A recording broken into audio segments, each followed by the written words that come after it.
Hi hello ಎಲ್ಲರಿಗೂ ನಮಸ್ಕಾರ.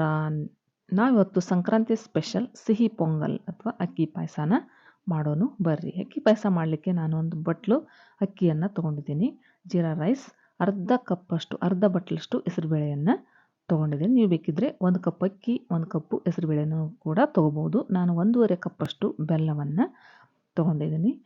ಈಗ ಸ್ವಲ್ಪ ತುಪ್ಪವನ್ನು ತೊಗೊಂಡಿದ್ದೀನಿ ಗೋಡಂಬಿ ಹುರಿಲಿಕ್ಕೆ. ಆನಂತರ ಗೋಡಂಬಿಯನ್ನು ಸಹಿತ ತೊಗೊಂಡಿದ್ದೀನಿ. 2 ಏಲಕ್ಕಿಯನ್ನು ತೊಗೊಂಡಿದ್ದೀನಿ. ನಂತರ ಸ್ವಲ್ಪ ಕೊಬ್ಬರಿ ತುರಿಯನ್ನು ಸಹಿತ ತೊಗೊಂಡಿದ್ದೀನಿ. ಈಗ ಪಾಯಸವನ್ನು ಮಾಡೋದು ಹೇಗಂತ ನೋಡೋಣ್ರಿ. ಈಗ ನಾನು ಒಂದು ಅಕ್ಕಿ ಮತ್ತು ಬೇಳೆಯನ್ನು ನೀರು ಹಾಕಿ ತೊಳೆದು ಇಟ್ಕೊಂಡಿದ್ದೀನಿ ನೋಡಿರಿ. ನೀರಲ್ಲಿ ತೊಳೆದು ಇಟ್ಕೊಂಡಿದ್ದೀನಿ. ಆ ಅಕ್ಕಿ ಮತ್ತು ಬೇಳೆಯನ್ನು ಇಲ್ಲಿ ಫ್ಯಾನಲ್ಲಿ ಸ್ವಲ್ಪ ಫ್ರೈ ಮಾಡ್ತಾ ಇದ್ದೀನಿ. ಮೊದಲಿಗೆ ಬೇಳೆಯನ್ನು ಫ್ರೈ ಮಾಡ್ತಾ ಇದ್ದೀನಿ ನೋಡಿ. ಸ್ವಲ್ಪ ಹೆಸರುಬೇಳೆ ಸ್ವಲ್ಪ ಮದ ಇರುತ್ತೆ, ಹಂಗಾಗಿ ಅದನ್ನು ಬಿಸಿ ಮಾಡಿದರೆ ರುಚಿ ಆಗುತ್ತೆ, ಟೇಸ್ಟ್ ಆಗುತ್ತೆ. ಹಂಗಾಗಿ ಆ ಬೇಳೆಯನ್ನು ನಾನು ಹುರ್ಕೊಳ್ತಾ ಇದ್ದೀನಿ. ಪಳ್ಳಾಗ್ತಾವ ಬೇಳೆ, ಪಾಯಸ ನಮ್ಮ ಪೊಂಗಲ್ ಟೇಸ್ಟ್ ಆಗುತ್ತೆ. ಹಂಗಾಗಿ ನಾನು ಅಕ್ಕಿ ಮತ್ತು ಬೇಳೆಯನ್ನು ಹುರ್ಕೊಳ್ತಾ ಇದ್ದೀನಿ. ಅಕ್ಕಿಯನ್ನು ಸಹಿತ ಹುರ್ಕೊಳ್ತಾ ಇದ್ದೀನಿ ನೋಡಿರಿ. ಅಕ್ಕಿ ಸಹಿತ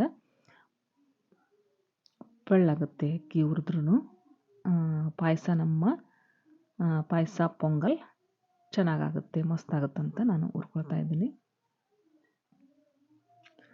ಈಗ ನೋಡಿ ಅಕ್ಕಿಯನ್ನು ಈ ರೀತಿ ಹುರಿದಾಯಿತು.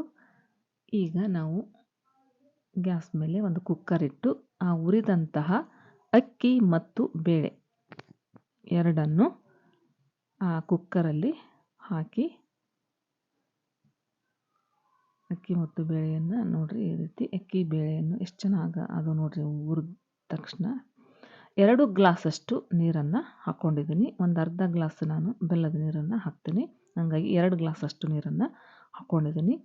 ನೀವು 1 ಕಪ್ಪಿಗೆ 4 ಕಪ್ ನೀರು ಹಾಕ್ಕೋಬೋದು. ಈಗ ನೋಡಿರಿ, ನಾನು ಬೆಲ್ಲವನ್ನು ಕರಗಿಸ್ಲಿಕ್ಕೆ ಇಡ್ತೀನಿ. ಈಗ ಅದು ನಮ್ಮ ರೈಸ್ ಮತ್ತು ಬೇಳೆ ಬೇಯುವಷ್ಟರಲ್ಲಿ ನಾನು ಬೆಲ್ಲವನ್ನು ಕರಗಿಸ್ಕೊಳ್ತೀನಿ.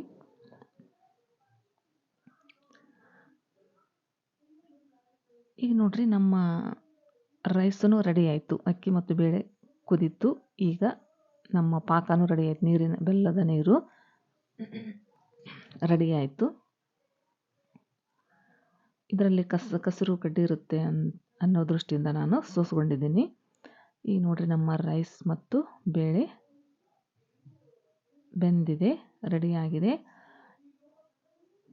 ಈ ರೀತಿ ಬಂದಿದೆ. ನಾನು ಮೇಲೆ ಇನ್ನು ಬೆಲ್ಲದ ನೀರನ್ನು ಹಾಕ್ತೀನಲ್ಲ, ಹಂಗಾಗಿ ಸ್ವಲ್ಪ ಅರ್ಧ ಗ್ಲಾಸಷ್ಟು ನೀರನ್ನು ಹಾಕ್ಕೊಂಡಿದ್ದೀನಿ. ಬೇಕಂದರೆ ನಿಮಗೆ ಬೇಕಾಗುವಷ್ಟು ನೀವು ನೀರು ಹಿಡಿಯುವಷ್ಟು ಸ್ವಲ್ಪ ನಿಮಗೆ ತೆಳ್ಳಗೆ ಬೇಕಂದರೆ ಇನ್ನೂ ಸ್ವಲ್ಪ ನೀರನ್ನು ಸಹಿತ ಹಾಕ್ಕೋಬೋದು. ಬೇಯಿಸ್ತಾ ಇರ್ತೀವಲ್ಲ, ನೀರು ಹಾಕ್ಕೊಂಡ್ರೂ ನಡೆಯುತ್ತೆ ಮೇಲೆ. ಈಗ ನೋಡಿರಿ, ಬೆಲ್ಲದ ನೀರನ್ನು ಹಾಕಿ ಚೆನ್ನಾಗಿ ಇದನ್ನು ಕುದಿಸೋಣ. ಅದನ್ನು ನಾನು ಬೇಯಿಸೋಕ್ಕೆ ಇಟ್ಟಿದ್ದೀನಿ ಆ ಕಡೆ ಒಲೆ ಮೇಲೆ. ನಾನು ಈಗ ತುಪ್ಪವನ್ನು ಹಾಕ್ಕೊಂಡು ಗೋಡಂಬಿಯನ್ನು ಹುರ್ಕೊಳ್ತೀನಿ ನೋಡ್ರಿ. ಗೋಡಂಬಿಯನ್ನು ಚೆನ್ನಾಗಿ ಹುರ್ಕೋಬೇಕು.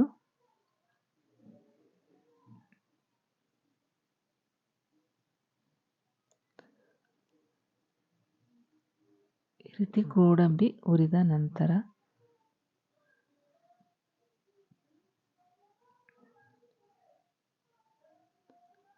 ಈ ನೋಡ್ರಿ, ನಮ್ಮ ಪೊಂಗಲ್ ರೆಡಿ ಆಗ್ತಾ ಬಂತು. ಚೆನ್ನಾಗಿ ಬೆಂದಿದೆ, ರೆಡಿ ಆಯಿತು.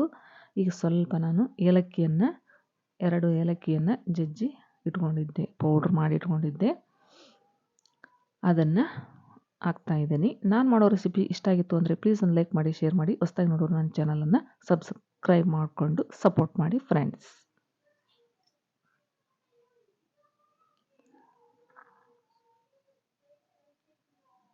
ನಮಗೆ ಬೇಕು ಅಂದರೆ ಇನ್ನೊಂದು ಸ್ವಲ್ಪ ನೀರು ಹಾಕ್ಕೊಂಡು ಸ್ವಲ್ಪ ತೆಳ್ಳಗೆ ಮಾಡ್ಕೋಬೋದು ನೋಡ್ರಿ. ಚೆನ್ನಾಗಿ ಬೇಯ್ತಿರುತ್ತಲ್ಲ, ನೀರು ಹಾಕಿದರೆ ಏನು ಪರವಾಗಿಲ್ಲ, ನಡೆಯುತ್ತೆ. ಸ್ವಲ್ಪ ಆರ್ದಂಗೆಲ್ಲ ಅದು ಏನಾಗುತ್ತೆ ಸ್ವಲ್ಪ ಗಟ್ಟಿ ಆಗ್ತಾ ಬರುತ್ತೆ. ಹಂಗಾಗಿ ನಾವು ಸ್ವಲ್ಪ ನೀರು ಹಾಕ್ಕೊಂಡು ಬೇಯಿಸ್ಕೋಬೋದು. ಈಗ ನೋಡಿರಿ ನಾನು ಗೋಡಂಬಿಯನ್ನು ಹುರಿದ ಗೋಡಂಬಿ ತುಪ್ಪದಲ್ಲಿ ಹುರಿದಂತಹ ಗೋಡಂಬಿಯನ್ನು ಸಹಿತ ಹಾಕ್ಕೊತಿದ್ದೀನಿ. ಮೇಲೆ ನೀವು ಆ ತುಪ್ಪವನ್ನು ಬೇಕಾದರೂ ಹಾಕ್ಕೋಬೋದು. ನಾನು ಹಾಕ್ಕೊಂಡಿಲ್ಲ, ಸ್ವಲ್ಪ ಕೆಮ್ಮು ಇದೆ ಅನ್ನೋದ್ರ ಸಲುವಾಗಿ. ಈಗ ನೋಡಿ ನಾನು ಕೊಬ್ಬರಿಯನ್ನು ಹಾಕ್ಕೊಂಡೆ ಕೊನೆಯಲ್ಲಿ. ಕೊಬ್ಬರಿಯನ್ನು ಹಾಕ್ಕೊಂಡೆ ನೋಡಿರಿ. ಈಗ ಮಸ್ತಾಗಿ ಬಂತು ನಮ್ಮ ಪೊಂಗಲ್. ಕಲರ್ಫುಲ್ಲಾಗಿ ಎಷ್ಟು ಚೆನ್ನಾಗಿ ಬಂದಿದೆ ನೋಡಿರಿ.